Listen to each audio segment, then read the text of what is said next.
Your self-talk isn't just describing your life, it's programming it. Intentional self-blessing shows you how to rewrite your inner code for success. The language of success. Introduction. You're living in a world shaped by invisible forces, not mystical energies or cosmic alignments, but something far more immediate and powerful: the words you speak to yourself. Every moment of every day, beneath your conscious awareness, runs a continuous stream of internal dialogue that acts as the architect of your experience, the programmer of your potential, and the gatekeeper of your growth. This hidden conversation isn't just commenting on your life, it's creating it. When opportunities arise, this voice determines whether you step forward with confidence or step back in doubt.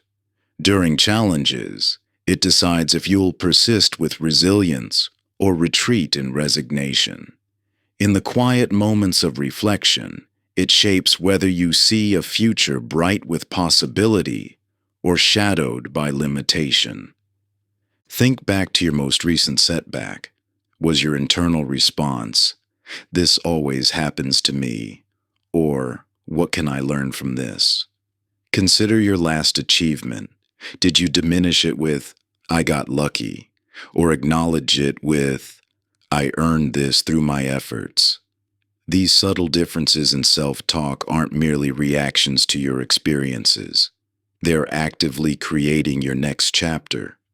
Many attempt to overcome negative self-talk through positive thinking or affirmations, but these surface-level solutions often feel artificial and rarely create lasting change. Why? Because they don't address the root of the pattern, your fundamental relationship with yourself.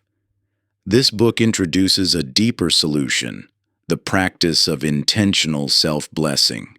Self-blessing isn't about forcing positivity or denying challenges. It's about restoring your natural state of self-trust and inner alignment. Like seeds that grow into mighty trees, your words to yourself contain the DNA of your future experiences. Every time you speak to yourself, you're planting seeds that will grow into the forest of your reality. The language patterns currently running in your mind were installed early, through experiences, observations, and the words of others. But here's the crucial truth: these patterns can be consciously transformed. You can learn to speak to yourself with the wisdom of a mentor, the compassion of a friend, and the unwavering belief of your strongest supporter. This book guides you through this transformation, showing you how to recognize and revise the subtle ways you may be unconsciously limiting yourself. You'll discover that the very voice that has held you back contains the power to propel you forward. The words you speak to yourself aren't just descriptions of who you are. They're instructions to your brain about who you're becoming. The most important conversation you'll ever have isn't with a boss, partner, or mentor. It's the ongoing dialogue you have with yourself. By consciously transforming this conversation, you transform everything. Your journey to unprecedented growth begins with a simple but profound shift: learning to speak to yourself in the language of success. Chapter 1. The words that created your world. Every word you speak to yourself plants a seed in the fertile soil of your mind. These seeds, your thoughts, beliefs, and self-declarations, grow into the circumstances and experiences that shape your life.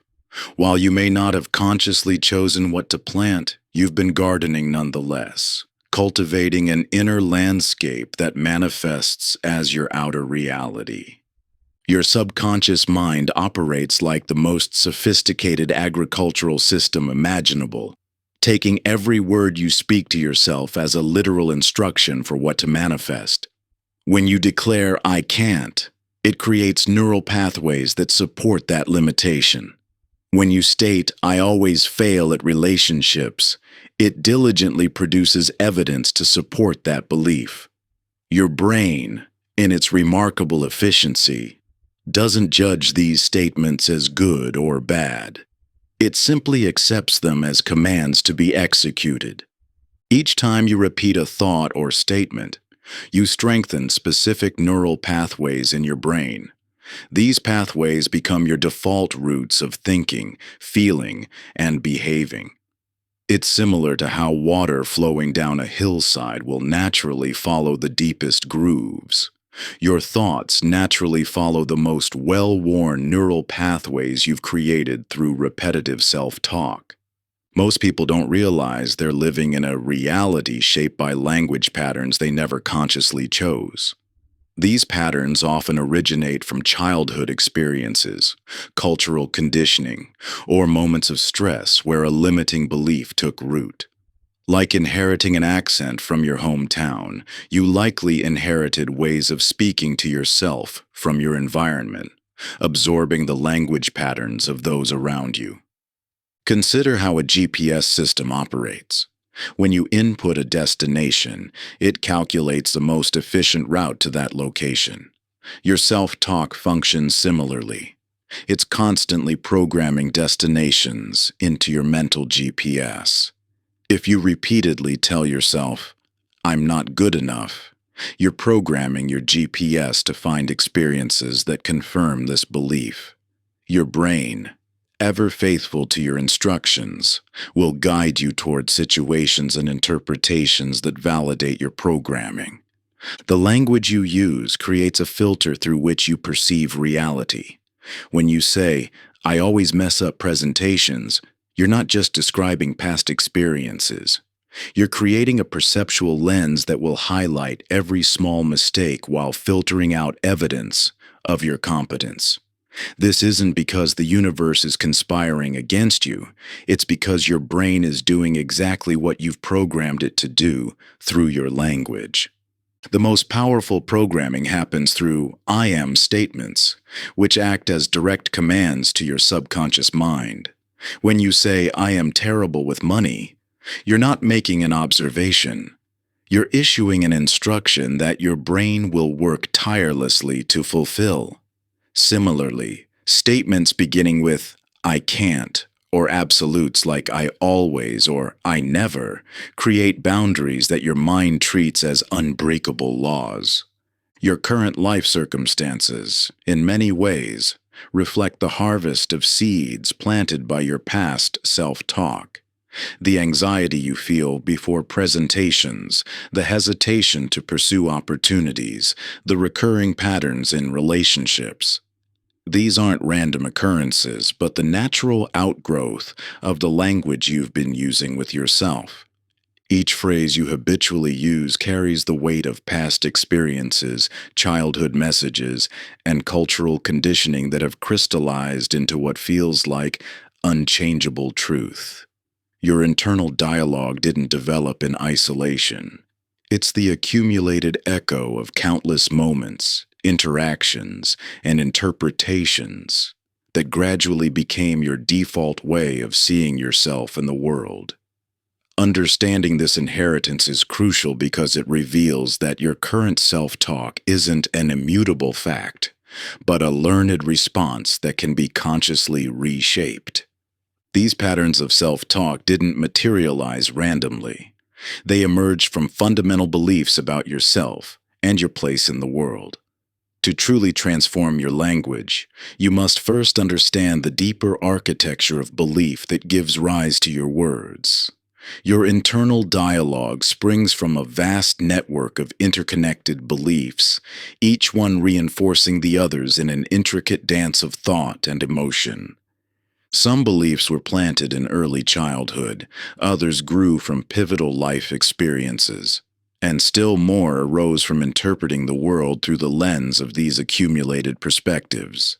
This web of beliefs acts as an invisible filter, automatically generating the specific phrases and tones you use when speaking to yourself about your capabilities, worth, and potential. Chapter 2. The Invisible Architecture of Belief. You stand before an invisible wall. Your dreams, your aspirations, your deepest desires lie just on the other side, close enough to see yet somehow out of reach. You can envision success with perfect clarity, the career advancement, the thriving relationships, the vibrant health, the financial abundance. Yet something holds you back, an unseen force that seems to resist your every attempt to move forward. This force isn't external. It's not about your circumstances, resources, or opportunities. The walls that constrain you are built from beliefs, invisible yet powerful structures that shape every aspect of your experience. These beliefs form the foundation upon which your entire reality is constructed, determining not just what you think is possible, but what you actually perceive and experience. Your beliefs operate as an automated filtering system, processing roughly 400 billion bits of information every second. This system decides what information reaches your conscious awareness based on what aligns with your existing beliefs. When you believe success is hard, your brain automatically catalogs evidence supporting this view, while filtering out contradictory information. Each piece of confirming evidence strengthens the belief, creating a self-reinforcing loop that makes the belief seem increasingly true over time. Think of beliefs as the foundation of a house. While invisible to anyone looking at the finished structure, this foundation determines everything that can be built above it. No matter how beautiful the architectural plans, no matter how premium the building materials, the house cannot exceed what its foundation can support. Similarly, your beliefs create the parameters within which your life unfolds. The language you use both reflects and reinforces these underlying beliefs. When you say, "I'm not good at public speaking," you're not merely describing a current reality. You're reinforcing neural pathways that maintain this limitation. Your words become commands to your nervous system, instructing it to create experiences that match your declarations. Most limiting beliefs form during early experiences when your developing mind needed to make sense of the world. Perhaps a single negative comment about your abilities became internalized as, "I'm not talented." Maybe watching your parents struggle with money crystallized into, "Financial security requires constant struggle." These interpretations, made by a young mind seeking to understand its experiences, became the architectural blueprints for your adult life. This realization can feel threatening. After all, these beliefs have been your reality's foundation for years or decades. Questioning them might feel like the ground becoming unstable beneath your feet. This discomfort is natural. It signals that you're approaching the edge of your current belief system, where true transformation becomes possible. Excavating your core beliefs requires courage and compassion. Start by examining the language patterns identified in the previous chapter, behind statements like, "I can't," "I'm not," and "it's impossible" lie beliefs waiting to be discovered. When you say, "I'm not good enough," ask yourself, good enough according to whom? When did I first adopt this standard? What evidence have I been collecting to support this belief while ignoring evidence to the contrary? The same circumstance can yield entirely different experiences depending on the beliefs through which it's filtered. A job rejection filtered through the belief, "I'm unqualified," creates feelings of shame and reluctance to try again. The same rejection filtered through, "Every no brings me closer to the right yes," generates resilience and continued action. The process of blessing yourself begins with recognizing these architectural limitations not through self-judgment, but through compassionate awareness. Your current beliefs aren't wrong. They were adaptive responses that helped you navigate past experiences. Now, with greater awareness, you can consciously choose beliefs that support rather than constrain your growth. These invisible walls keeping you from your dreams weren't built maliciously. They were constructed from beliefs that once served to protect you but now limit you. As you begin to examine this architecture, you'll discover that many of these limiting beliefs manifest as unconscious curses you've placed upon yourself. Patterns of self-judgment and limitation that perpetuate themselves through the power of your own words. Chapter 3. Breaking the Curse of Self-Limitation.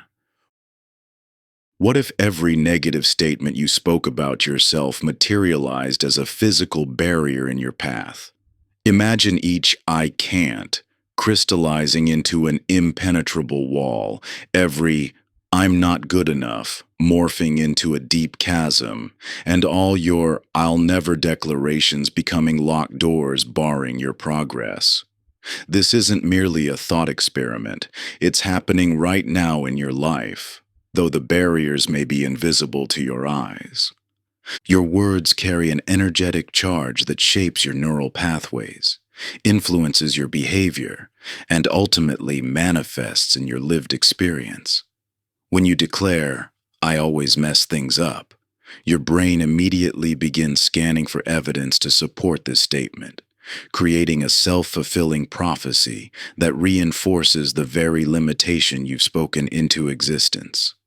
These self-imposed curses operate with the precision of biological programming, triggering stress responses that shut down the very cognitive functions you need for success. Consider what happens in your body when you tell yourself, "I'll never be able to do this."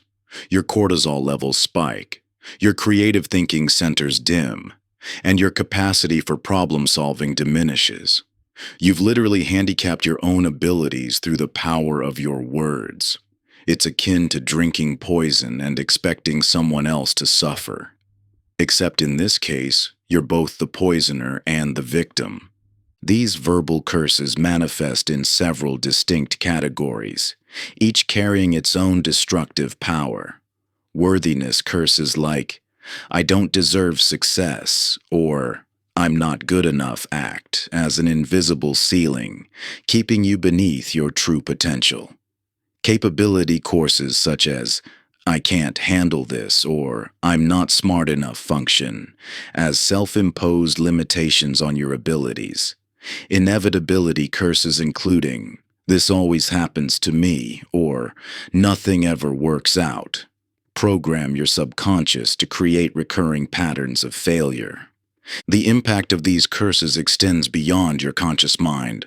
They operate at multiple levels simultaneously, consciously through your expressed thoughts, subconsciously through your deeper beliefs, and energetically through the emotional frequencies you broadcast to the world.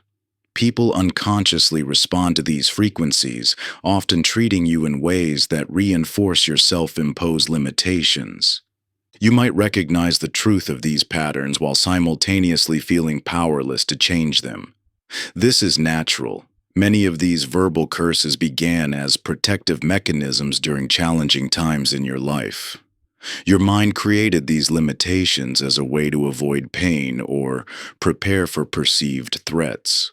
But what once served as protection has become a prison. The transformation begins with awareness. Your words are not merely describing your reality, they are creating it. Every time you speak about yourself, you're programming your subconscious mind with instructions it will faithfully execute.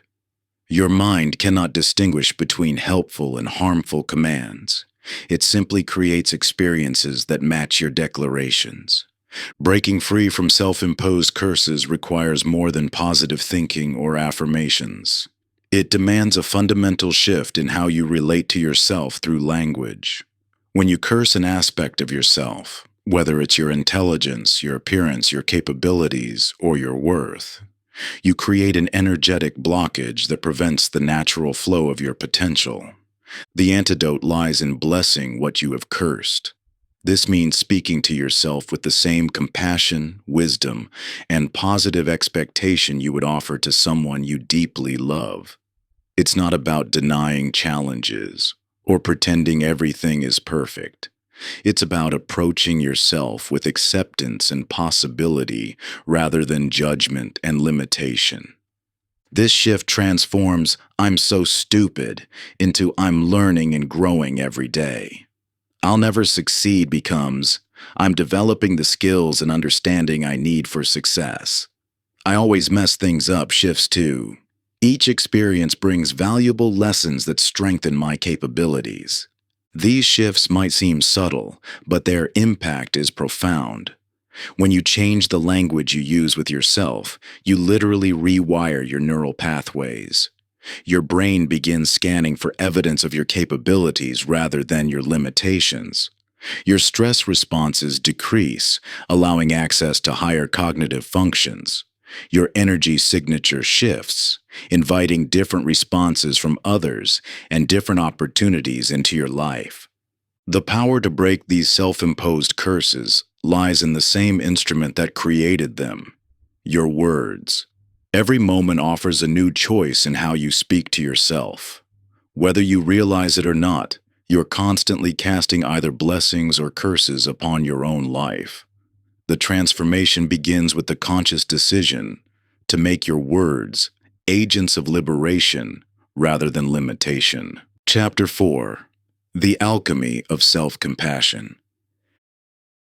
When someone you deeply love faces disappointment or makes a mistake, your response likely flows naturally. You offer comfort, understanding, and support. Your words create a safe space for them to process their emotions and find their way forward. Yet when you yourself stumble, that compassionate voice often vanishes, replaced by harsh criticism and judgment. This fundamental disconnect between how you treat others and how you treat yourself sits at the heart of many struggles with personal growth. While you instinctively understand that criticism and condemnation rarely help others thrive, you may believe these are necessary tools for self-motivation. This belief, though widespread, contradicts what neuroscience reveals about optimal human functioning. Research consistently shows that self-compassion activates your parasympathetic nervous system, your body's natural rest and digest mode. In this state, your mind becomes more receptive to learning, more capable of creative problem-solving, and more resilient in the face of challenges. Conversely, self-criticism triggers your sympathetic nervous system's fight-or-flight response, flooding your body with stress hormones that impair cognitive function and emotional regulation. Think of self-compassion as the fertile soil essential for any seed of positive change to take root and flourish. Just as plants require specific environmental conditions to grow, personal transformation requires an internal environment conducive to growth. Harsh self-judgment creates toxic soil conditions where even the most powerful intentions struggle to survive. The language of self-compassion involves three key elements. First, it acknowledges suffering without either magnifying or minimizing it. Rather than catastrophizing, "This is the worst thing ever," or dismissing, "It's nothing," compassionate self-talk recognizes the genuine impact of your experiences. Second, it connects your struggles to the broader human experience instead of isolating them as personal failings. Third, it responds with supportive understanding rather than punitive judgment. Many resist self-compassion, fearing it will lead to complacency or self-indulgence. However, research demonstrates the opposite effect. Self-compassion correlates strongly with increased motivation, greater persistence in the face of failure, and reduced procrastination. When you remove the threat of harsh self-judgment, you create psychological safety that allows for honest self-reflection and meaningful change. This isn't about adopting artificial positivity or denying real challenges. Rather, it's about speaking to yourself with the same wisdom and understanding you naturally extend to others. Consider how you would respond to a friend who failed an important test. You might acknowledge their disappointment while reminding them of their capabilities and encouraging them to learn from the experience. This balanced response, neither dismissive nor punitive, exemplifies the language of self-compassion. The quality of your internal dialogue during moments of difficulty powerfully influences your trajectory. Self-critical language tends to generate shame spirals that inhibit learning and growth. In contrast, self-compassionate responses create space for honest assessment and constructive action. The same circumstance, whether a professional setback, personal mistake, or perceived inadequacy, can either trigger paralyzing shame or catalyze meaningful growth, largely depending on how you speak to yourself about it. True self-blessing cannot coexist with self-condemnation. Every harsh word you direct at yourself creates resistance to positive change. Just as you cannot simultaneously move forward and backward, you cannot genuinely bless yourself while maintaining patterns of self-criticism. Self-compassion establishes the essential foundation that makes transformation possible. The language patterns you use during moments of difficulty reveal your current relationship with self-compassion. Notice how you speak to yourself when facing challenges, making mistakes, or confronting perceived inadequacies. Do your words create space for growth and learning, or do they constrict you with shame and judgment?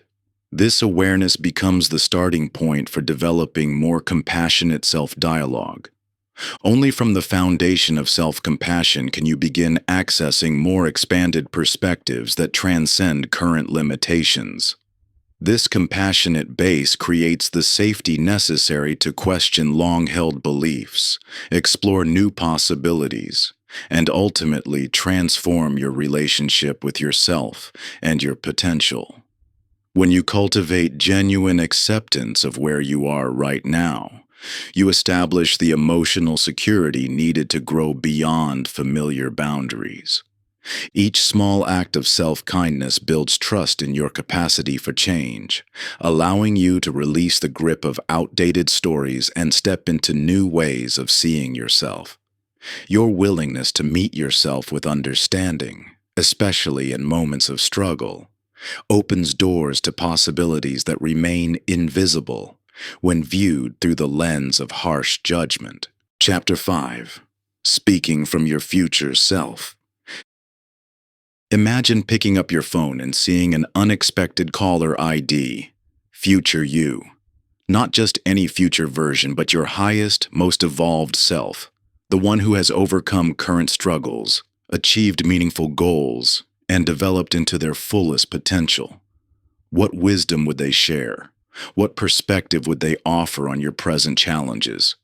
What language would they use to guide you toward becoming them? This isn't merely a thought experiment. You possess the ability to access this expanded perspective right now, through the powerful practice of speaking to yourself from your future self's vantage point. When you're facing uncertainty or self-doubt, your habitual language patterns typically draw from past experiences, reinforcing limitations and fears. But you can choose instead to speak from the perspective of who you're becoming, the self who has already navigated these challenges successfully. The distinction between past-oriented and future-oriented language creates vastly different internal experiences. Past-oriented language sounds like, "I've never been good at this," or "this always happens to me." It keeps you confined within the story of who you've been. Future-oriented language opens new possibilities. Who am I becoming through this challenge? Or, how would my future self navigate this situation? Think of this as building a quantum bridge between your present reality and your future potential. Every time you speak from your future self's perspective, you strengthen neural pathways that support your evolution into that version of yourself. You're not pretending or engaging in magical thinking. You're actively programming your brain to recognize and move toward expanded possibilities. This might initially feel inauthentic or disconnected from your current reality, but there's a crucial difference between genuinely accessing your future potential versus superficially pretending to be something you're not. Authentic future self-dialogue comes from a place of deep knowing rather than surface-level posturing. It's about recognizing that within you already exists the seed of who you're becoming. When facing a challenge, rather than defaulting to familiar self-talk based on past experiences, you can pause and ask, what would the version of me who has mastered the situation do right now? This simple shift in perspective often reveals solutions that weren't visible from your previous vantage point. Consider how your future self would view your current struggles. They hold the advantage of knowing how present challenges serve your growth and development. From their perspective, today's obstacles aren't barriers but stepping stones, each one necessary for becoming who you're meant to be. Your future self would likely speak to you with a blend of compassion and clear-sighted wisdom, understanding both your current limitations and your untapped potential. They would remind you that every master was once a beginner. Every success story includes chapters of uncertainty, and every transformation requires patience with the process of becoming. Creating an ongoing dialogue with your future self provides a constant source of guidance and encouragement. In moments of doubt, you can ask, what would my future self want me to know right now? When facing decisions, consider, which choice moves me closer to becoming that version of myself? The language patterns you adopt from this expanded perspective naturally align with your highest potential rather than your past limitations. Instead of, I don't know how, you might say, I'm learning how. Rather than, I'm not ready, you could ask, what's the next step my future self would take? This practice of speaking from your future self's perspective represents one of the most powerful forms of self-blessing. You're not just affirming who you are now, you're actively calling forth who you're becoming. Through this dialogue across time, you create a bridge between present limitations and future possibilities, making transformation more accessible in each moment. The voice of your future self exists within you right now, waiting to be acknowledged and expressed through your words. By consciously choosing to speak from this expanded perspective, you accelerate your journey toward becoming that version of yourself. Each time you align your language with your future self's wisdom, you strengthen the bridge between who you are and who you're becoming. Your words become stepping stones across the river of transformation, carrying you toward shores of greater possibility. Yet as powerful as this new voice can be, it's equally important to learn how to manage the existing voices in your mind, those familiar patterns of thought that may resist this evolution. Understanding this interplay between old and new voices brings us to our next exploration. Chapter 6. The Echo Chamber of Your Mind. Your mind operates like an acoustic chamber where every thought, every word, and every belief you hold reverberates continuously. Imagine being in a room where your doubts, fears, and criticisms are instantly amplified into deafening shouts, while your expressions of confidence, capability, and self-appreciation barely register above a whisper. This is precisely how many people experience their internal dialogue, living within an echo chamber that magnifies limitation while muting possibility. The human mind demonstrates a remarkable tendency to amplify whatever receives the most attention. Like a sound system with selective frequency enhancement, it can make certain thoughts boom while others fade into background noise. This amplification effect works continuously, often outside conscious awareness, creating feedback loops that strengthen whatever patterns receive the most repetition. This process mirrors how your brain processes and responds to music. Just as a musical score creates emotional states through repeated motifs and themes, your internal dialogue functions as a constant soundtrack playing in the background of your consciousness. This mental music shapes your emotional state, influences your decisions, and ultimately determines your behavioral responses to life's challenges. Modern life increasingly surrounds us with external echo chambers that reinforce negative self-talk. Social media platforms create endless opportunities for unfavorable comparisons, while news cycles emphasize threat, scarcity, and limitation. These external influences combine with internal tendencies to create powerful amplification systems for self-doubt and criticism. The challenge lies in recognizing this echo chamber effect while you're inside it. Negative self-talk often feels more realistic simply because of its familiarity and repetition. Your brain's confirmation bias ensures that you notice evidence supporting whatever thoughts receive the most airtime, creating self-reinforcing cycles that make limiting beliefs seem increasingly true over time. Understanding selective attention reveals why managing your internal environment proves so crucial. Your brain processes millions of bits of information every second, but your conscious mind can only focus on a tiny fraction of these inputs. Whatever receives repeated attention literally grows stronger neural pathways, while unused patterns gradually weaken.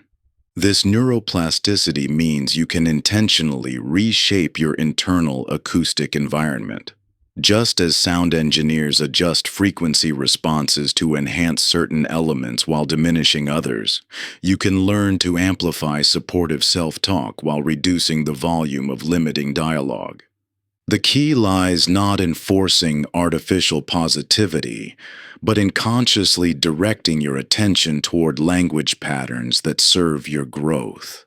This requires developing awareness of your current mental soundtrack and making deliberate choices about which themes deserve more amplification. When negative thoughts arise, rather than trying to silence them completely, you can practice pattern interruption. This involves recognizing repetitive thought loops and consciously introducing new perspectives, not to deny challenges, but to expand beyond limiting interpretations. Strategic question formulation provides another powerful tool for redirecting your internal dialogue. Instead of letting your mind endlessly repeat, "Why can't I figure this out?" you might ask, "What insights am I gaining from this challenge?" Or, "How is this situation preparing me for future growth?" Creating an empowering internal environment requires regular maintenance, like tuning a sophisticated sound system. You must consistently monitor which thoughts receive amplification and consciously adjust the balance to support your development. This isn't about maintaining constant positivity, but about ensuring that supportive perspectives receive enough airtime to create meaningful impact. The echo chamber effect works both ways. Whatever receives consistent attention and repetition naturally grows stronger. By understanding this principle, you can begin intentionally cultivating internal acoustics that amplify possibility rather than limitation, growth rather than stagnation, and blessing rather than curse. This mastery of your internal environment creates the foundation necessary for all other forms of self-blessing to take root and flourish. When your mind's echo chamber consistently amplifies supportive language patterns, transformation becomes not just possible, but natural. This understanding of how to manage your internal dialogue opens the door to applying the language of blessing in specific areas of life. We'll begin this focused application by exploring how to speak to your physical body in ways that promote health, vitality, and well-being. Think of yourself as the conductor of an internal orchestra. Which instruments, voices, are you allowing to dominate? Which supportive voices need to be brought forward in the mix?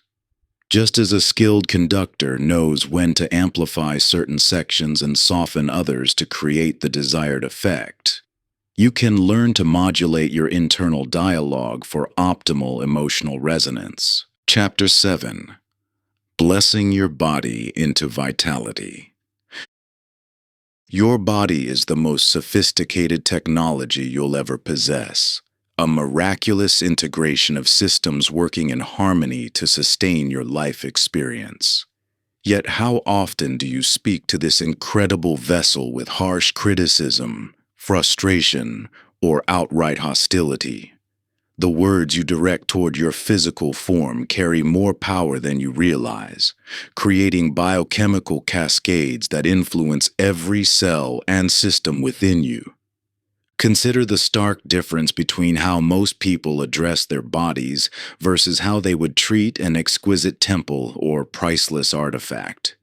While you might carefully tend to and speak reverently about a sacred space or treasured possession, your body often receives a barrage of criticism, complaints about appearance, function, aging, or limitations. This disparity reveals a profound disconnection from the sacred nature of your physical vessel.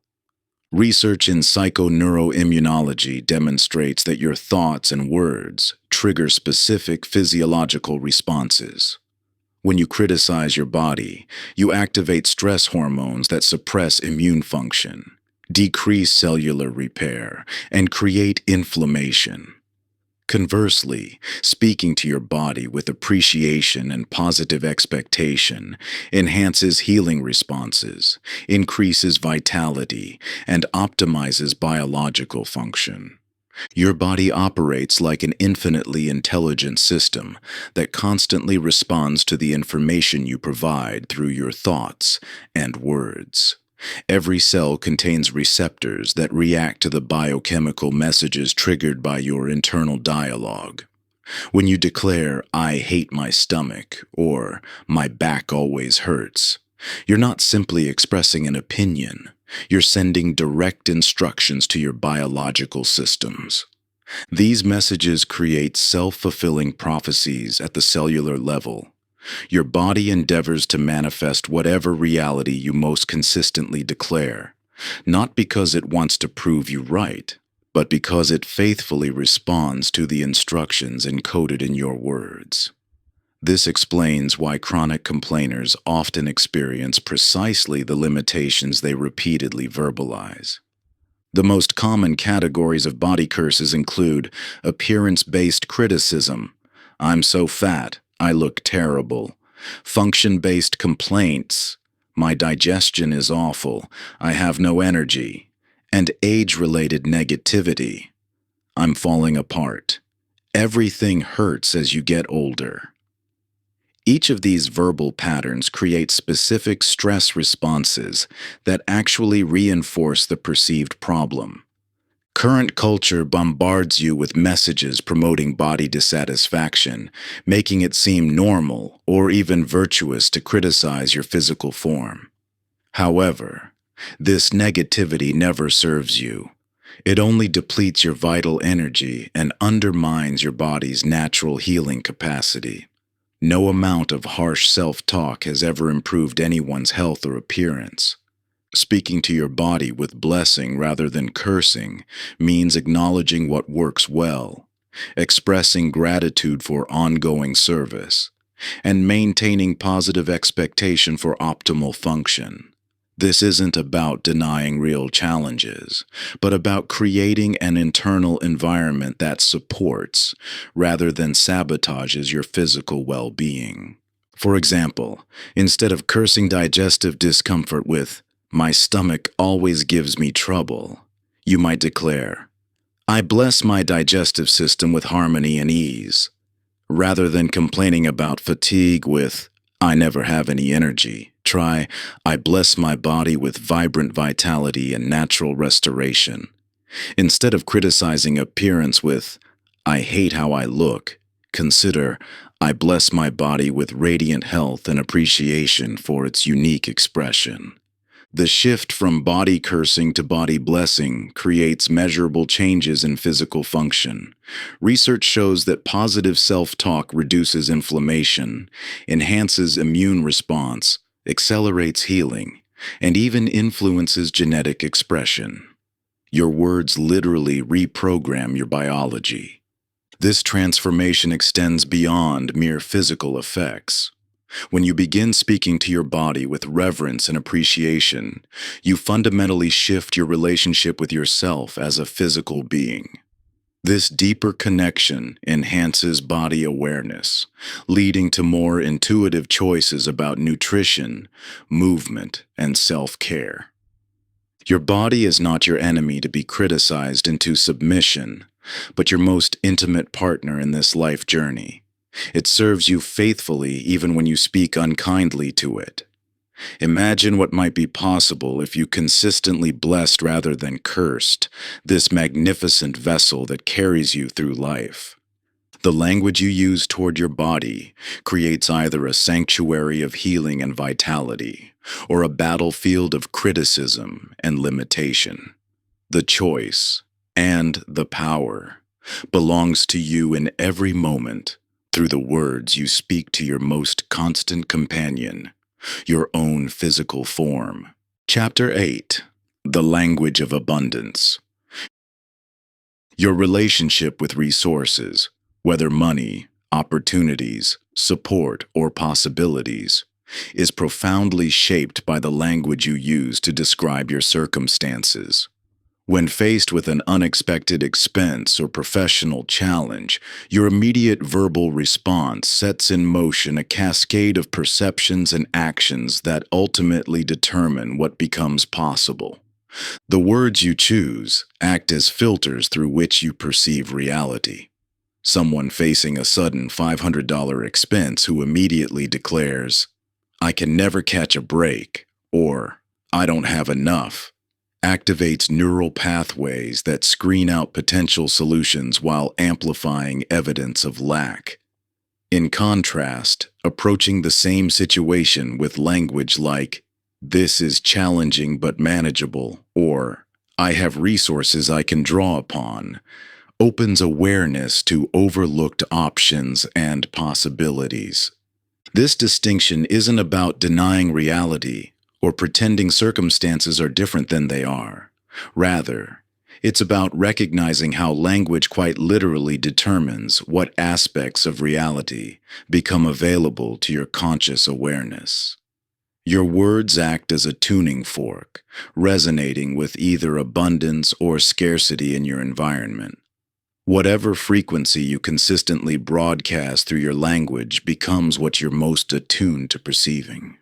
The human brain processes millions of bits of information every second, but your conscious mind can only focus on a tiny fraction of that input.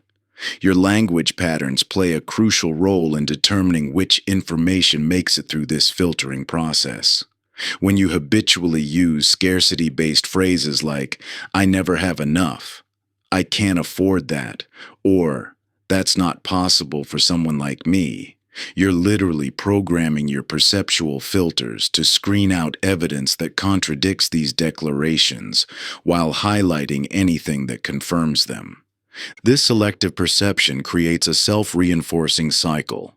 The more you speak of scarcity, the more evidence of scarcity you notice, which then seems to justify continued scarcity-based language. Neuroscience shows that repeated thought patterns create stronger neural pathways, making them increasingly automatic over time. The good news is that this same neuroplasticity allows you to intentionally create new patterns through conscious language choices. The impact of your words extends beyond just perception. They directly influence your physiological state and behavioral responses. Scarcity language triggers stress responses that impair creative problem-solving and resourceful thinking. Abundance language, in contrast, maintains access to the brain's higher cognitive functions, allowing you to recognize opportunities and generate solutions. Economic realities and social circumstances vary greatly. and it would be dismissive to suggest that language alone can overcome all material limitations.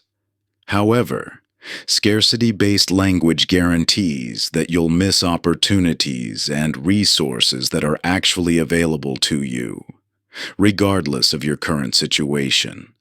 Speaking the language of abundance doesn't magically create resources, but it does expand your capacity to recognize and utilize whatever resources exist. Common scarcity language patterns include, "I never have enough," lack statements, "I could never," impossibility declarations, "Everyone else has more," comparison language, "That's not possible for me," limitation language, "I can't afford," resource denial.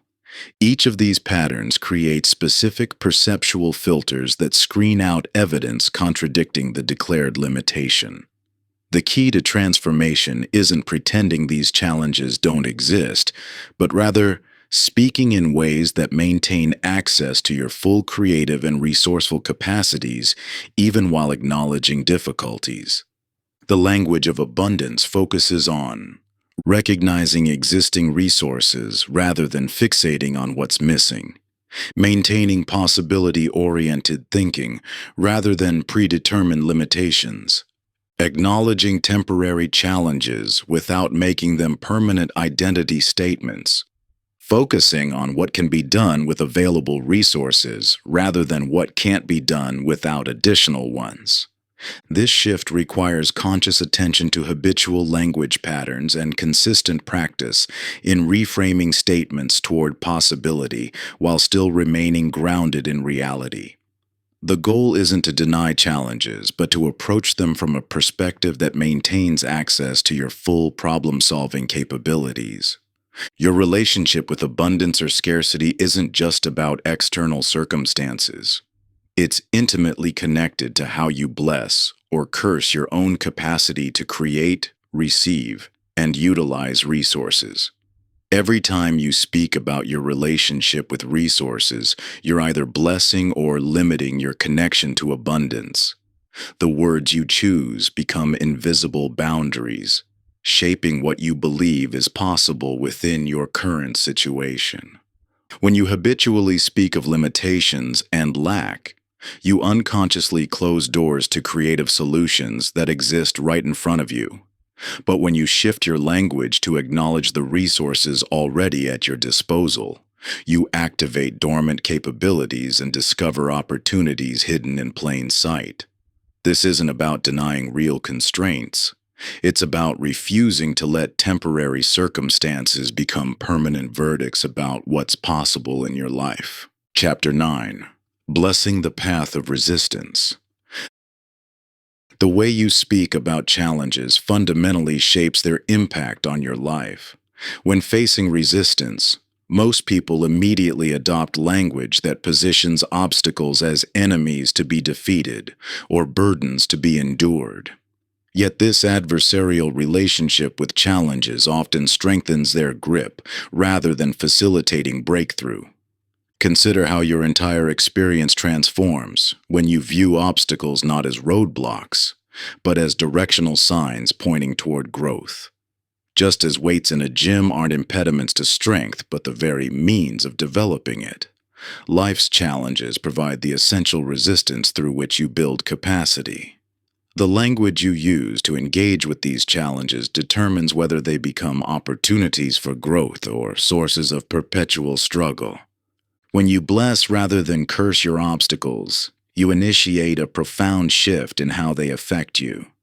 This isn't about pretending difficulties don't exist or that pain isn't real. Rather, it's about recognizing that what you resist persists, while what you embrace transforms. The very act of blessing an obstacle changes your relationship with it, opening new possibilities for learning and growth. Your brain's threat response system activates differently based on the language you use to frame challenges. When you declare, "This is impossible," or "I can't handle this," you trigger stress responses that impair creative problem solving and resilience. Conversely, when you speak to obstacles with curiosity and openness, what strength is this building in me? Or, how is this preparing me for what's next? You engage neural networks associated with learning and adaptation. The compression that challenges provide serves an essential developmental function.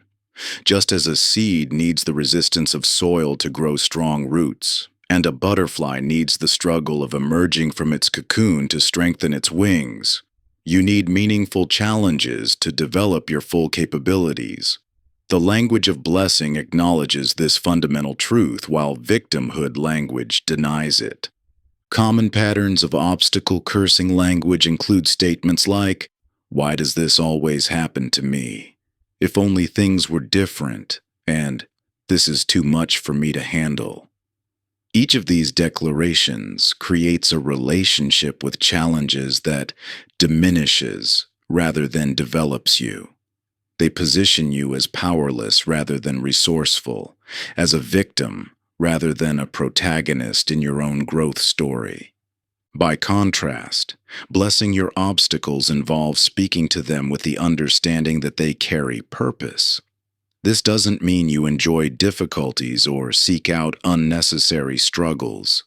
Rather, it means you recognize that meaningful growth rarely occurs through comfort alone.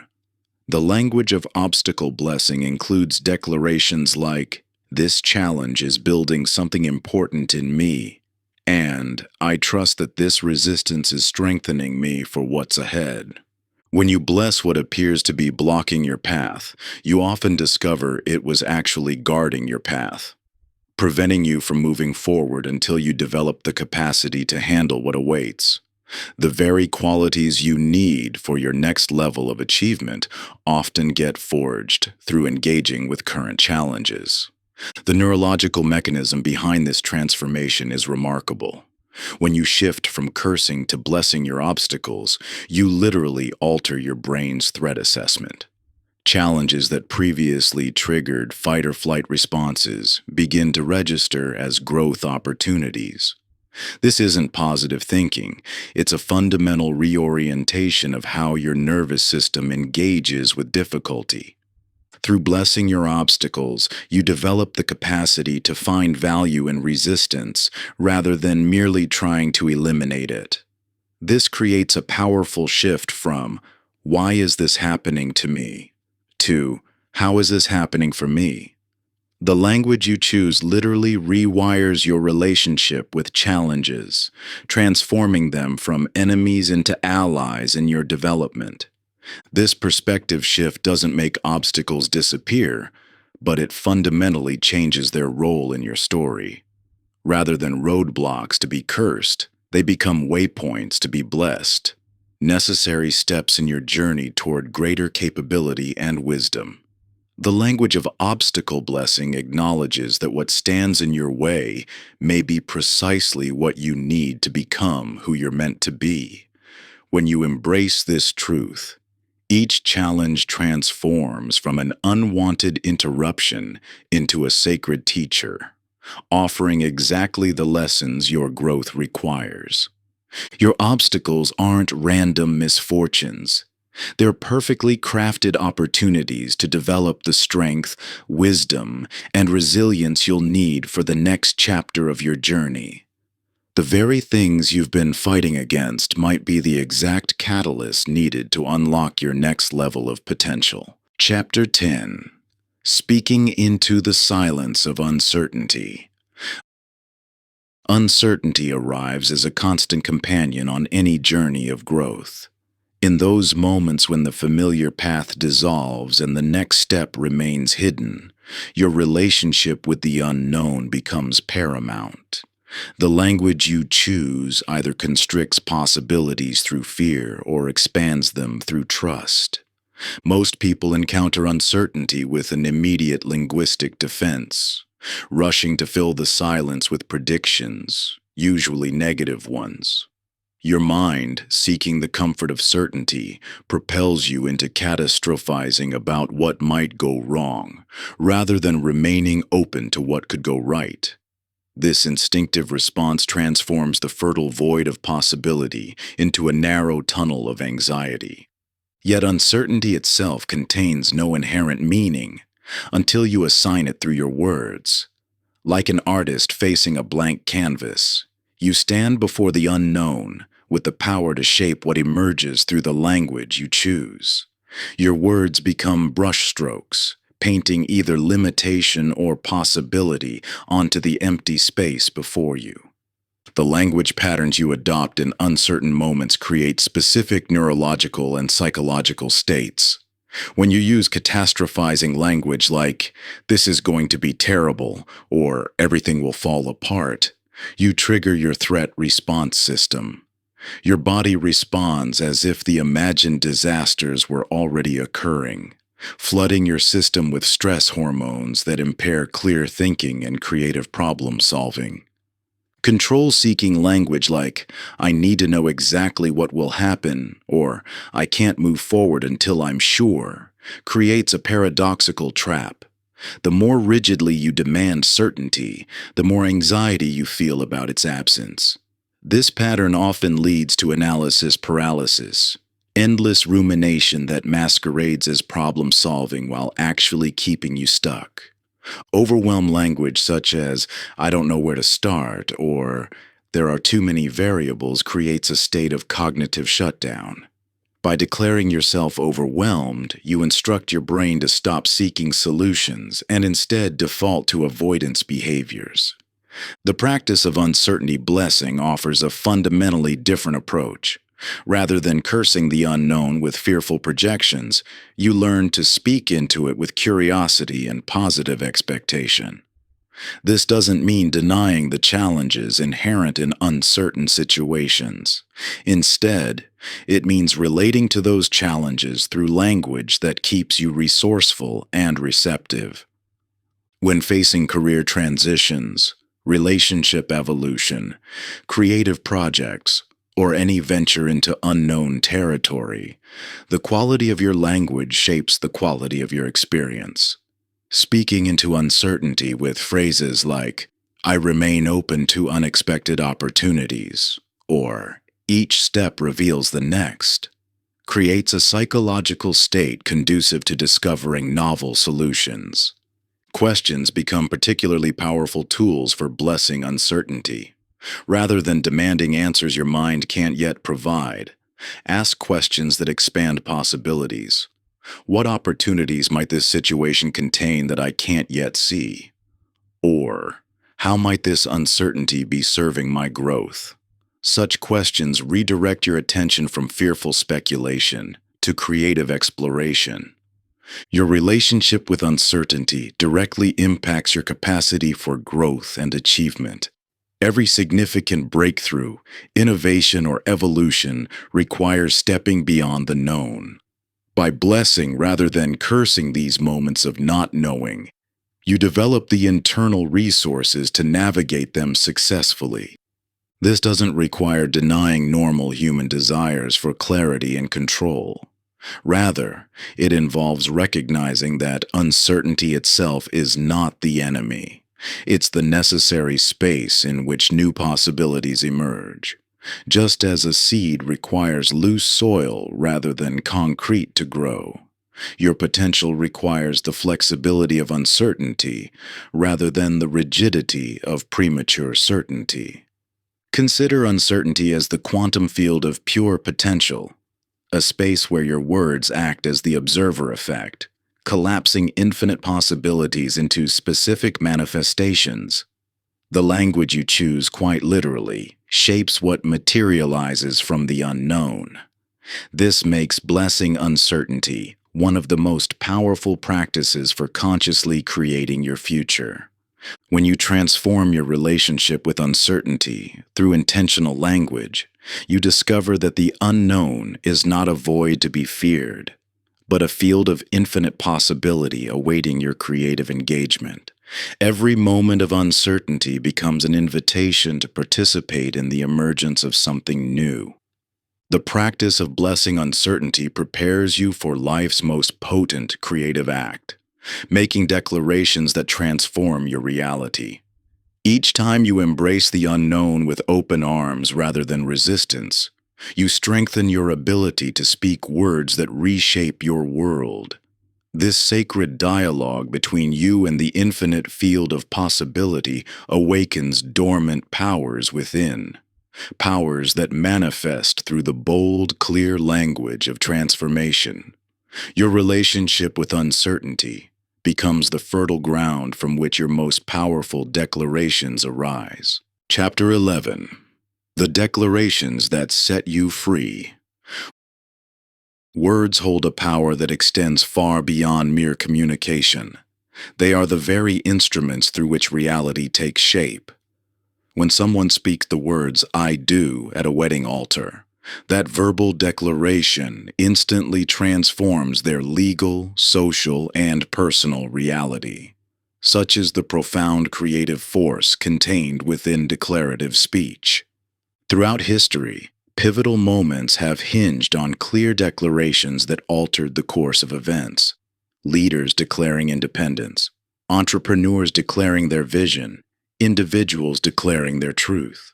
These were not merely descriptive statements but creative acts that brought new realities into being through the very power of their speaking. Your own life operates according to this same principle, though you may not have recognized it. Every time you speak with absolute clarity and authority, you activate neural pathways distinct from those engaged when you speak tentatively or uncertainly. Research in neuroscience reveals that declarative speech triggers patterns of brain activity associated with certainty and action, while qualifying language activates regions linked to doubt and hesitation. Think of a monarch ascending to their throne. The power of their reign doesn't begin when others acknowledge them. It begins the moment they claim their crown through declaration. This same dynamic operates in your own life. Your authority to create change doesn't come from external permission or perfect circumstances. It emerges from your willingness to make clear, unequivocal declarations about who you are and what you stand for. This differs fundamentally from traditional affirmations or positive thinking. While affirmations attempt to overlay new thoughts onto existing patterns, declarations arise from a deeper level of truth. They don't try to convince, they claim what is already true, but hasn't yet been spoken into form. Effective declarations contain three essential elements. First, they use present tense language that speaks as if the declared reality already exists. This isn't about denial, but about recognizing that transformation begins with claiming its presence, rather than postponing it to some future state. Second, they employ absolute language that leaves no room for doubt or qualification.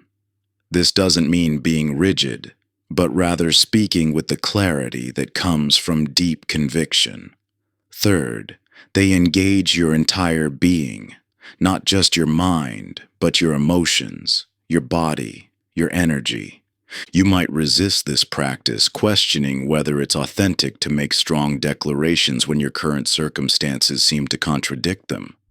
But authentic declarations don't arise from current conditions. They emerge from your recognition of deeper truths that transcend temporary circumstances. Just as a plant grows toward light before it's visible, your declarations reach toward inherent possibilities before they manifest. The language patterns currently shaping your life reveal themselves in subtle ways. I'll try. I hope to. I would like to. Maybe I can.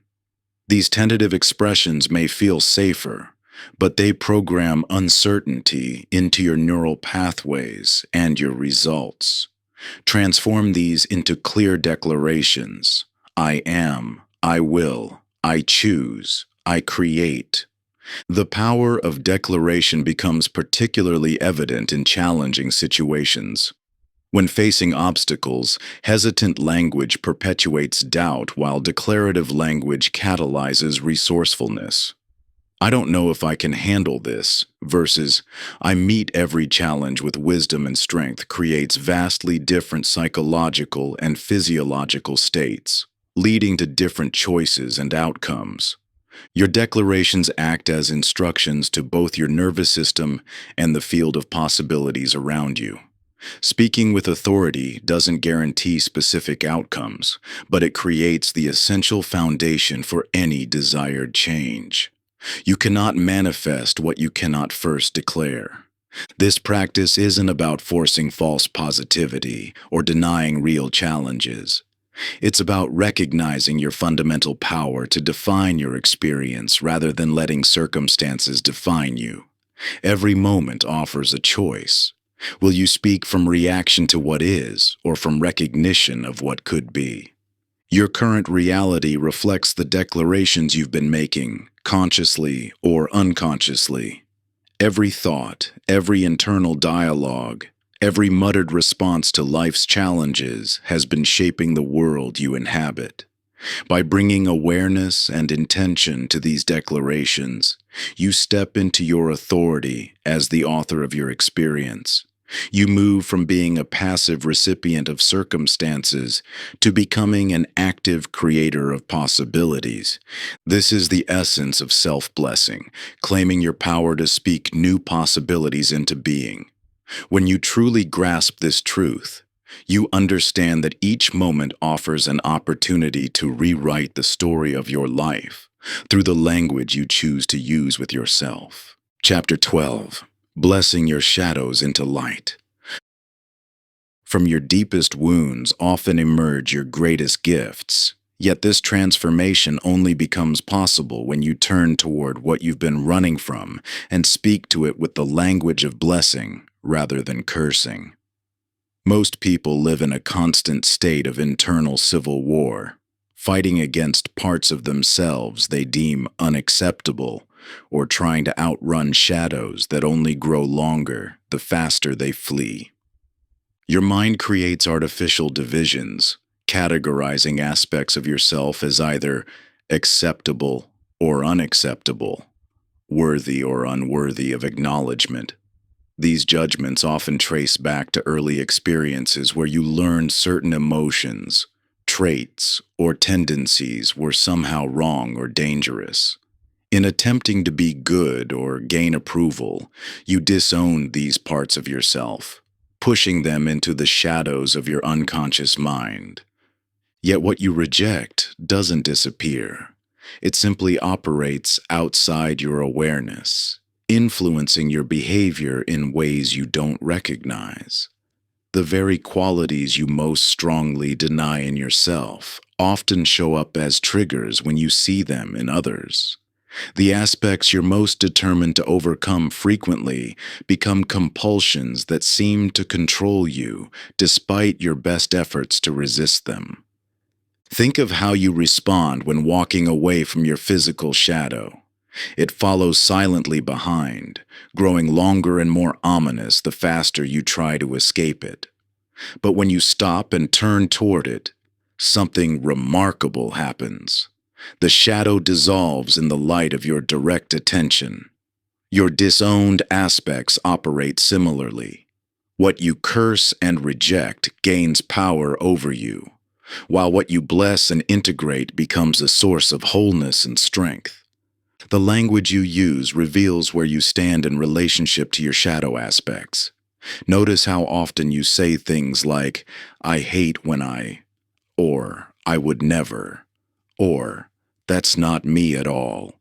Each of these statements creates internal fragmentation, depleting your energy as you maintain the illusion of separation from parts of yourself that remain very much alive and active. You may project disowned qualities onto others, finding yourself intensely triggered by the very traits you've rejected in yourself. Or you might speak about certain aspects of yourself with shame and harsh judgment, not realizing that what you perceive as flaws often contain your greatest gifts once integrated, rather than rejected. The path to wholeness begins with blessing what you've been cursing. This doesn't mean pretending to like what you don't like or accepting harmful behaviors. Rather, it means bringing compassionate awareness to all aspects of yourself, understanding that even your most challenging qualities originally developed to protect or serve you in some way. When you catch yourself saying, "I hate that I'm so sensitive," consider instead, "My sensitivity allows me to deeply understand others." Rather than, "I'm too aggressive," explore, "My forceful energy can be channeled to protect what matters." Instead of, "I'm always so anxious," try, "My heightened awareness helps me navigate challenges skillfully." The simple act of speaking to your shadow aspects with curiosity rather than condemnation begins a profound transformation. As you learn to bless rather than curse these parts of yourself, they gradually shift from sources of shame into wellsprings of authentic power. The energy previously spent maintaining internal divisions becomes available for creative expression and genuine connection.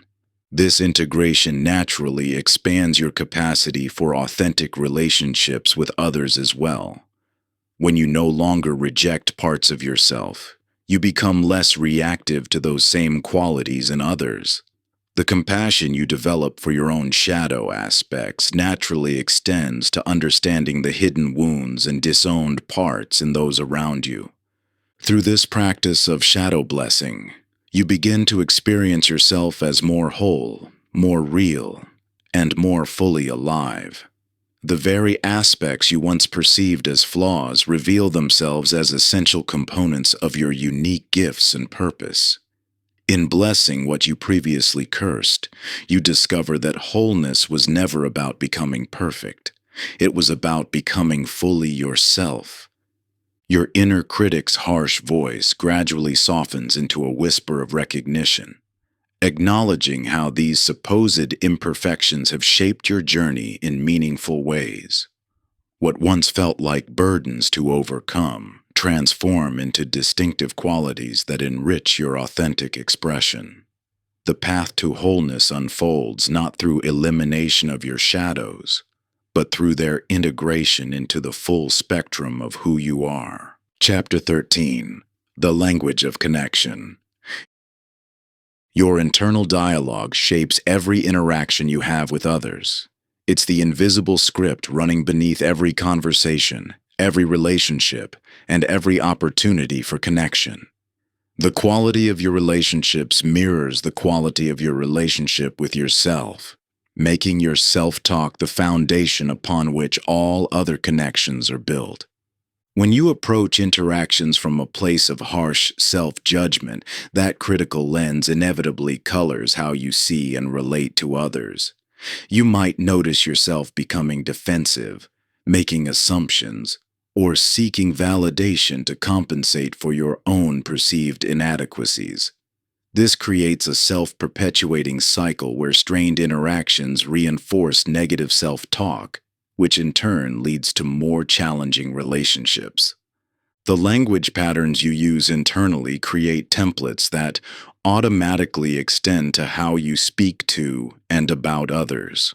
If you habitually criticize yourself, you'll likely find fault with others more readily. If you hold yourself to impossible standards, you'll tend to place similar expectations on those around you. This mirroring effect means that transforming your relationships begins with transforming your self-talk. Consider how your internal dialogue affects your perception of others' actions and intentions. When you tell yourself, "I'm not good enough," you're more likely to interpret others' behavior as confirmation of that belief. When you declare, "People always let me down," you unconsciously attune to evidence that supports that expectation. Your words become self-fulfilling prophecies that shape the very nature of your connections. The quality of your boundaries also reflects your internal language patterns. When you speak to yourself with respect and compassion, you naturally establish boundaries that honor both yourself and others.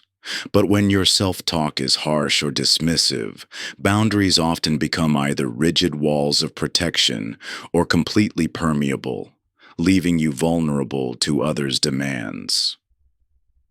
Connection language, speech that simultaneously honors both self and other, emerges naturally from a foundation of self-blessing. This requires shifting from judgment to curiosity, from rigid expectations to flexible preferences, and from assumptions to open inquiry. When you cultivate supportive internal dialogue, you develop greater capacity to remain present and compassionate during challenging interactions. Common patterns that undermine connection include comparison language. They're so much more successful than me. Expectation statements. They should know better. And mind-reading declarations. I know exactly what they're thinking. These patterns create artificial separation, blocking authentic connection before it can occur. The path to transforming relationships through language begins with awareness of your current patterns. Notice how your internal dialogue shifts during different types of interactions. Pay attention to the words you use when describing relationships that feel strained versus those that flow easily. These patterns reveal where self-blessing can create the most profound shifts. To cultivate connection language, start by bringing conscious awareness to moments of judgment or criticism, both toward yourself and others. Instead of harsh verdicts, practice curiosity about what's beneath the surface. Replace "they always" or "they never" statements with specific observations about the present moment. Transform accusations into requests that honor both parties' needs. In challenging interactions, pause to notice your internal dialogue. Are you speaking to yourself with compassion or condemnation? Are you making space for understanding or rushing to judgment? The quality of your presence with yourself directly affects your capacity to be present with others. Remember that this shift isn't about forcing artificial positivity or suppressing authentic feelings.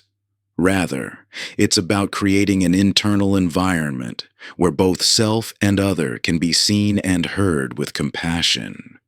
When you bless yourself through supportive internal dialogue, you naturally extend that blessing to your relationships. The language you use becomes either a bridge or a barrier to connection. Every word you speak to yourself either opens or closes possibilities for an authentic relationship. By cultivating self-blessing through conscious language choices, you create the foundation for transformative connections with others. This inner work ripples outward, affecting not just personal relationships but every interaction in your life. As you learn to speak to yourself with greater compassion and clarity, you'll find that your capacity for meaningful connection naturally expands. Your relationships become mirrors reflecting not your fears and judgments, but your growing ability to bless both yourself and others. The subtle shifts in your internal dialogue transform your presence in the world, in business meetings, casual conversations, and intimate moments alike. Where you once might have held back from authentic expression, your newfound self-trust opens doorways to deeper understanding. Each blessing you give yourself becomes a gift you naturally share with others, creating a virtuous cycle of enriched connections and mutual growth. Chapter 14. Blessing your work into purpose. Your work, whether you're leading a corporation or sweeping floors, is never merely what you do. It's the story you tell yourself about what you do. This fundamental truth becomes clear when you observe two people performing identical tasks with radically different experiences. One sees their role as meaningless drudgery, speaking to themselves with language of obligation and resentment. I have to get through this. It's just a paycheck. This isn't my real purpose. The other approaches the same work with language of meaning and contribution. I'm creating value. This matters to someone. I'm developing mastery. Same tasks, profoundly different experiences. This isn't about positive thinking or pretending mundane work is more exciting than it is. It's about recognizing that the language you use to frame your work literally creates your experience of it. When you speak to yourself about work solely in terms of obligation, I have to, I need to, I've got to, you activate stress responses that drain energy and diminish engagement. But when you speak in terms of choice, contribution, and growth, you activate reward centers that generate energy and enhance performance. Consider how an alchemist transforms base metals into gold. The material itself doesn't change, but its essential nature and value are transmuted through the alchemical process. Similarly, your language acts as an alchemical force that can transform any work from mere labor into meaningful contribution. The tasks themselves may remain unchanged, but your experience and impact shift dramatically based on the internal dialogue you maintain about them. Most people curse their work without realizing it. They use reduction language that strips meaning from their efforts. It's just a job. I'm only doing this until something better comes along. This isn't what I really want to be doing. They speak in obligatory terms that create resistance and resentment. I have to deal with these people. I need to get through this day. I've got to pay the bills somehow. They maintain separation language that disconnects them from purpose. My real calling is something else. This isn't my true work. I'll do something meaningful once These language patterns create specific psychological and physiological states that make work feel harder and less satisfying than it needs to be. When you curse your work through diminishing language, you literally program your nervous system for disengagement. You make everything require more effort while extracting less value from the experience. You might resist this idea, thinking, but my job really is mundane, difficult, unfulfilling.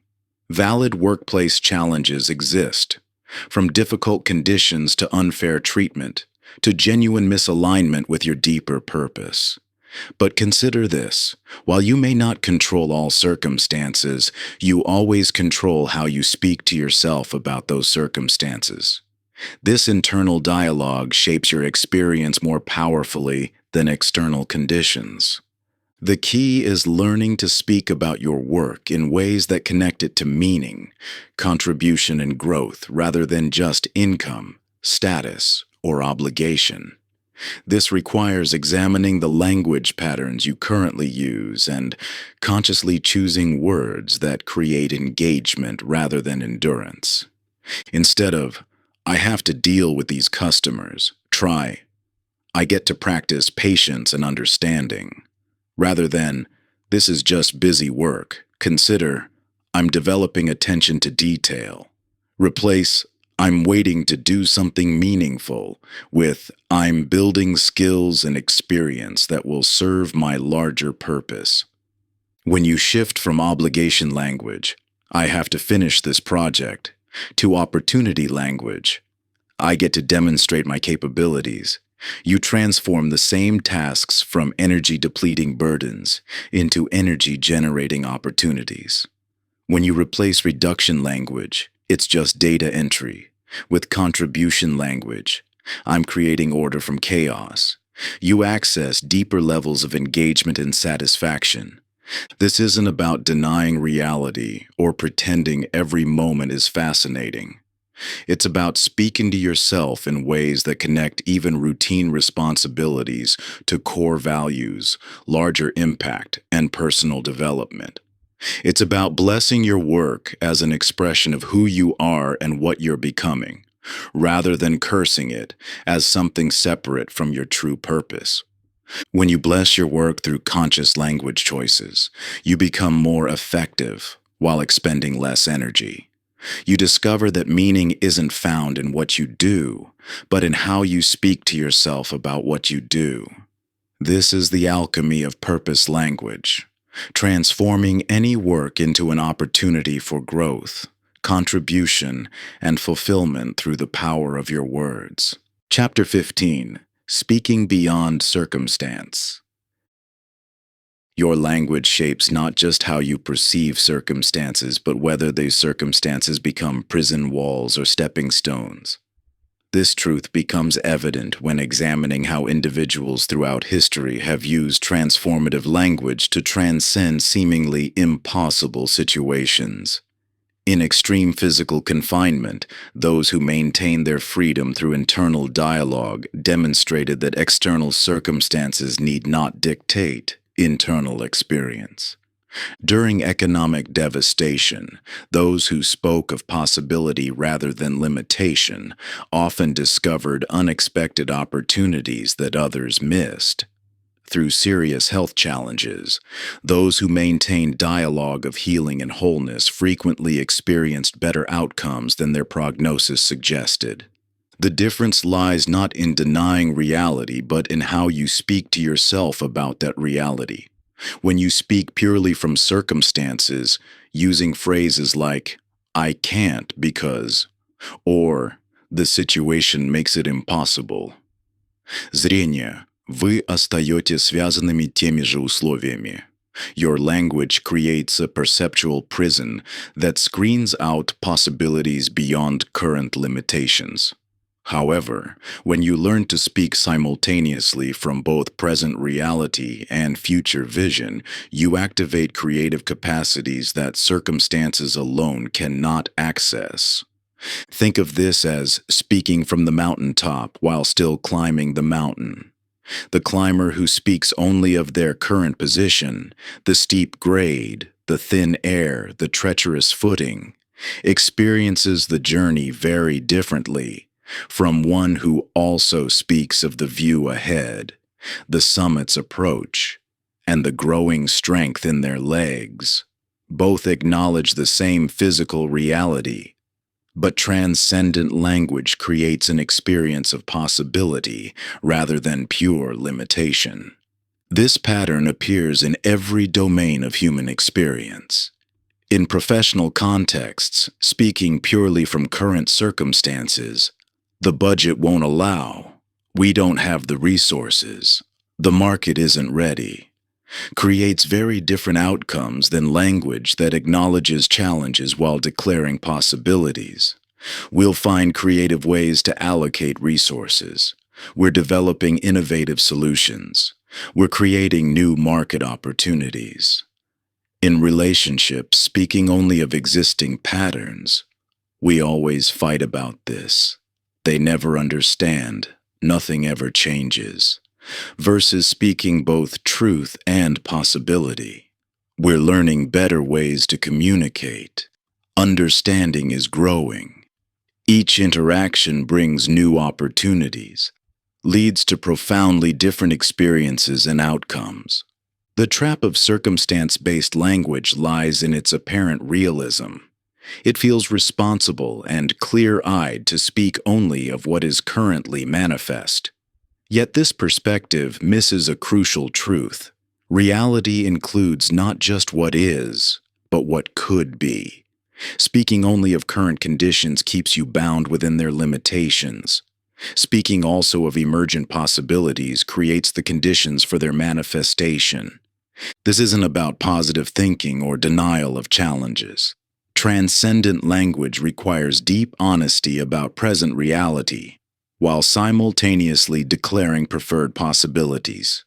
Instead of, "I can't because I don't have the skills," this language acknowledges, "while I'm still developing these capabilities, I'm committed to mastering them." Rather than, "the timing isn't right," it declares, "I'm creating favorable conditions while taking strategic action now." The key lies in developing language patterns that create momentum beyond current limitations without resorting to fantasy or denial. This requires phrases that bridge present and future. "I'm in the process of," "I'm developing," "I'm discovering." These linguistic bridges acknowledge where you are while creating movement toward where you're going. Transcendent language transforms how you experience and therefore interact with circumstances. When you speak only of current conditions, I don't have enough time, you perpetuate those limitations. When you speak both truth and possibility, I'm becoming more skilled at priority management. You begin perceiving and creating new options. The circumstances may not change immediately, but your relationship to them, and therefore your capacity to transform them, shifts dramatically. This transcendent dialogue must begin internally. How you speak to yourself about circumstances determines whether you experience them as walls or windows, barriers or bridges. The language patterns you use literally shape which possibilities become visible and accessible to you. Chapter 16. The Blessing of Your Unique Voice. Your authentic voice carries a unique resonance that cannot be replicated or replaced. Yet many people unconsciously diminish this resonance through habitual self-censorship, speaking not from their truth, but from an internalized script of what they believe others want to hear. You might recognize this pattern in yourself: the hesitation before speaking in meetings, the careful editing of your thoughts to fit expected norms, or the nagging feeling that your words aren't quite your own. This self-censorship creates an exhausting double consciousness, where you're simultaneously trying to express yourself, while monitoring and modulating that expression according to external standards. The energy required to maintain this filtering process depletes your vitality and diminishes your impact. More significantly, it prevents others from experiencing the unique value your perspective could offer. Consider how different communication feels when you're with someone who speaks from genuine alignment versus someone carefully managing their words to maintain approval. The former creates a magnetic resonance that draws others toward authentic exchange, while the latter generates a subtle tension that keeps interaction at surface level. Your voice blessing journey begins with understanding that your unique way of seeing and expressing is not a flaw to be corrected, but a gift to be cultivated. This doesn't mean speaking without discernment or consideration for others. Rather, it means recognizing that your distinctive voice, including its particular tone, rhythm, and perspective, serves a vital function in the greater symphony of human communication. Like an instrument in an orchestra, your voice adds its unique timbre to the collective harmony. A violin trying to sound exactly like a cello not only fails to achieve its aim, but deprives the orchestra of the precise tone it was designed to contribute. Similarly, when you try to make your voice sound just like someone else's, you not only create internal strain, but deprive others of the specific resonance only you can offer. The practice of voice blessing involves first recognizing and then consciously releasing the various forms of self-censorship that have accumulated over time. These often manifest as comparison-based restrictions. I should sound more polished, educated, authoritative. Perfectionist filters. I need to get this exactly right before speaking. Or fear-driven constraints. What if they think I'm too much, not enough wrong? Each of these limitations reflects an underlying belief that your natural voice is somehow inadequate or inappropriate. Yet authentic communication paradoxically creates stronger connections than artificially correct speech, because it resonates at a deeper level than surface acceptability.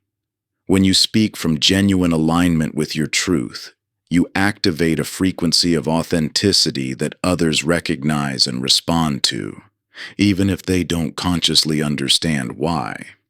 This doesn't mean every authentic expression will be welcomed or understood. There are legitimate social considerations and contexts to navigate. However, the solution isn't to suppress your voice, but to develop greater skill in expressing your truth with timing and discernment. Think of it as learning to modulate your instrument's volume and tone while maintaining its essential character. The process begins with blessing what makes your perspective and expression unique. This includes the specific way you perceive situations, the distinctive metaphors and analogies that naturally occur to you, and even the particular rhythm and cadence of your speech. Rather than trying to iron out these quirks to sound more like others, practice appreciating how these elements contribute to your voice's authentic resonance. Pay attention to moments when you feel most aligned in your communication, when your words flow naturally, and you sense others truly receiving what you're expressing. Notice also the situations where you feel most constrained or artificial in your speech. These contrasts reveal where you're either blessing or cursing your authentic voice. Start experimenting with releasing artificial filters in low-stakes situations. Instead of carefully crafting your response to match what you think others want to hear, practice speaking directly from your genuine perception while maintaining compassion and awareness. Notice how this shifts both your internal experience and others' responses. When you catch yourself falling into comparison, "They're so much better at expressing this than I am." Perfectionism, "I can't say anything until I've got it exactly right." Or fear, "What if they reject my perspective?" Gently redirect your attention to blessing your unique voice. Remind yourself that your distinctive way of expressing adds something valuable to the collective conversation that no one else can contribute in quite the same way. As you develop this practice of blessing rather than censoring your authentic voice, you'll likely notice several shifts. Communication becomes more energizing than depleting because you're no longer maintaining artificial filters. Connections deepen because others respond to the resonance of genuine expression. Most importantly, you begin experiencing the freedom and power of aligned self-expression. This journey toward voice blessing reveals a profound truth. Your unique voice isn't just acceptable, it's essential. The world needs your particular way of perceiving and expressing, not a diminished version designed to fit predetermined molds. As you continue blessing your authentic voice, you'll discover that speaking your truth with compassion creates ripples of possibility, far beyond what cautious self-censorship could ever achieve. Chapter 17. Creating Legacy Through Language. What words of yours will continue speaking long after you finish speaking them? This profound question invites you to consider the verbal legacy you're creating in every interaction. The seeds your words are planting that will continue growing and bearing fruit, even when you're no longer present to witness their impact. Your words carry an energy that ripples outward through time and relationships in ways you may never fully trace. The criticism or encouragement you casually offered to someone years ago might still be shaping their self-image today. The limiting belief you unconsciously expressed about money or success could be programming the next generation's relationship with abundance. The way you speak about possibilities and challenges is already creating templates that others will reference, whether consciously or unconsciously, when facing their own obstacles. This isn't about placing a burden of perfectionism on every utterance. Rather, it's about developing awareness of the lasting impact your language creates and choosing to be more intentional about the verbal legacy you're building. Just as a gardener carefully selects seeds based on what they want to grow, you can become more conscious of the thought patterns and beliefs your words are planting in the minds and hearts of others. Think of your words as seeds with varying germination periods. Some sprout immediately, You see the impact of encouragement in a child's brightening face, or feel the weight of criticism in a colleague's deflated posture. Other verbal seeds lie dormant for years or decades before emerging in unexpected ways. The self-limiting pattern you learned from a parent's casual remarks might only become visible when you hear yourself unconsciously repeating it to your own children. The empowering belief someone instilled in you through consistent verbal blessing might suddenly bear fruit when you face a major life challenge. Most people speak without legacy awareness, focusing solely on immediate circumstances or temporary outcomes. They use phrases like, "It doesn't really matter in the long run," or "They're just words," to dismiss the enduring impact of their language choices. Even more concerning are the unintentional negative legacies created through habitual patterns of criticism, limitation, or scarcity-based thinking that transfer across relationships and generations. The solution isn't to become artificially careful with your speech or to lose authenticity through over-monitoring every word. Instead, legacy language consciousness invites you to consider the longer arc of impact your words create. What beliefs about possibility are you programming through your casual comments?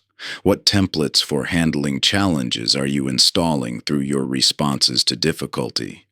What permission or limitations are you encoding through your reactions to others' dreams and aspirations? This awareness becomes particularly crucial in key relationships and contexts where your words carry additional weight, with children, in leadership roles, or during significant life transitions.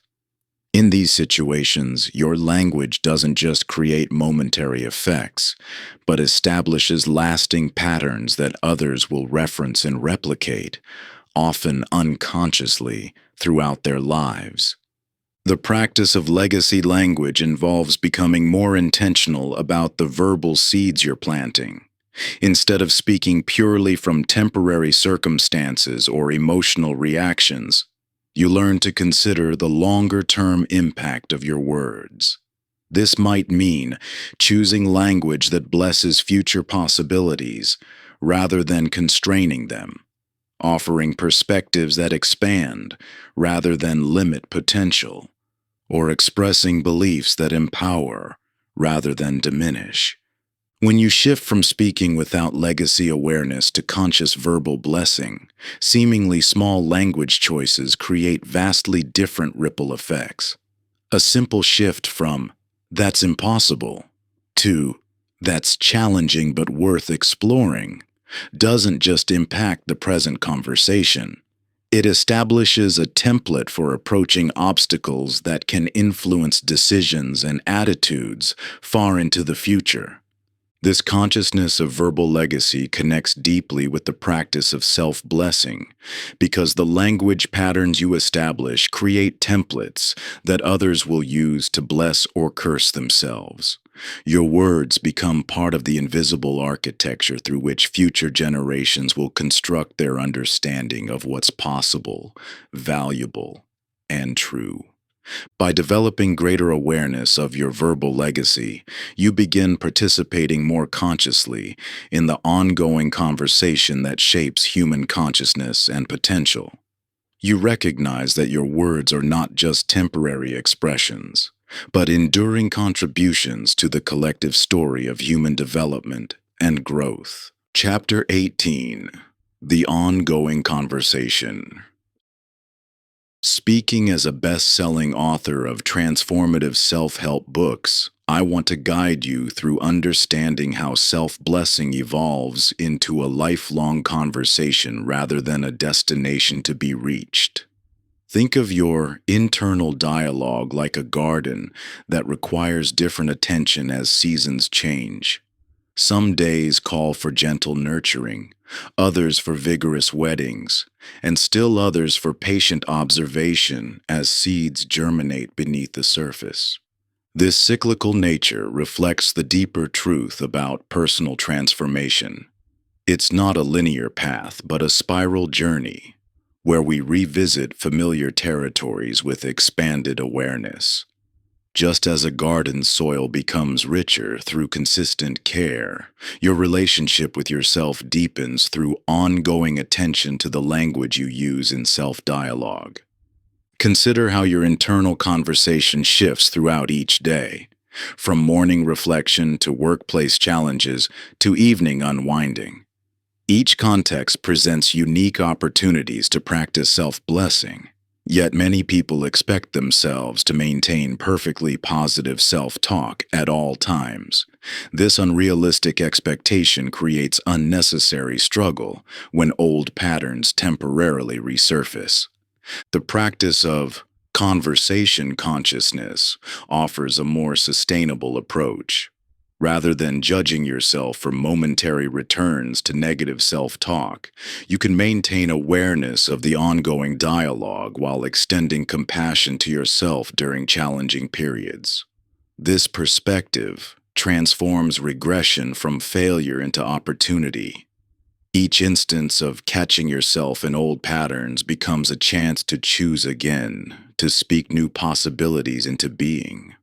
The soil of your consciousness becomes increasingly receptive to growth-oriented language through this consistent practice. Like a garden that yields more abundant harvests as its foundation enriches, your capacity for self-blessing expands through regular cultivation. The key lies not in perfection, but in persistence, in maintaining the conversation even when circumstances tempt you to abandon it. Common challenges arise during this ongoing practice. Stress often triggers reversion to familiar negative patterns. Perfectionism can create harsh self-judgment when practice falters. Expecting linear progress leads to discouragement when growth follows natural cycles of expansion and integration. Yet these very challenges provide the richest opportunities for deepening the practice. During intense stress, simplified forms of self-blessing maintain the conversation without overwhelming an already taxed system. Rather than elaborate dialogue, simple phrases like, "I support you," or "This too shall pass," keep the channel of self-compassion open. When perfectionism arises, blessing the part of you that wants to get it right creates space for more balanced practice. The cyclic nature of growth invites you to develop sustainable rhythms rather than pushing for constant advancement. Some seasons call for active expansion, while others require gentle consolidation. Honoring these natural cycles prevents burnout, while allowing deeper integration of new patterns. The practice becomes self-reinforcing as you create environmental and relationship supports that strengthen it. Simple reminders, perhaps a meaningful image or word placed strategically in your space, can trigger a return to blessing language. Sharing your commitment with trusted others creates accountability while expanding the field of positive dialogue. Most importantly, approaching self-blessing as an ongoing conversation rather than a fixed destination creates sustainable transformation. Instead of struggling to arrive at some imagined perfect state, you engage in continuous dialogue that grows richer and more nuanced over time. This releases the pressure of achievement while maintaining momentum through genuine curiosity about what each new day's conversation might reveal. The quality of your internal dialogue creates your experienced reality moment by moment. Each word you speak to yourself either constricts or expands what you perceive as possible. Through consistent attention to this ongoing conversation, you literally speak new possibilities into being, not through forced positivity, but through genuine dialogue that honors both challenges and opportunities while maintaining unwavering commitment to your highest good. Think of this practice as cultivating a lifelong friendship with yourself, one that deepens through every interaction, grows stronger through every challenge, and continuously reveals new dimensions of possibility through the simple yet profound act of blessing yourself into ever-expanding wholeness. Your internal dialogue flows like a constant river, carving the landscape of your experiences with every thought and word. In each moment of challenge or triumph, your self-talk shapes not just how you feel, but the very reality you inhabit. This sacred conversation with yourself holds more power than any external voice. It's the foundation upon which your entire life experience is built. Think of this practice as cultivating a lifelong friendship with yourself, one that deepens through every interaction, grows stronger through every challenge, and continuously reveals new dimensions of possibility through the simple yet profound act of blessing yourself into ever-expanding wholeness. Your words become bridges between who you are now and who you're becoming, between limitation and possibility, between fear and faith in your own unfolding potential. Conclusion.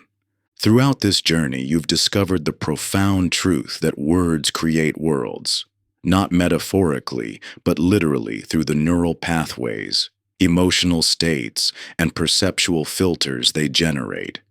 Each chapter has revealed different dimensions of this transformative power, from blessing your body into greater vitality to speaking abundance into scarcity, from transforming obstacles into opportunities to creating legacies that outlast your physical presence.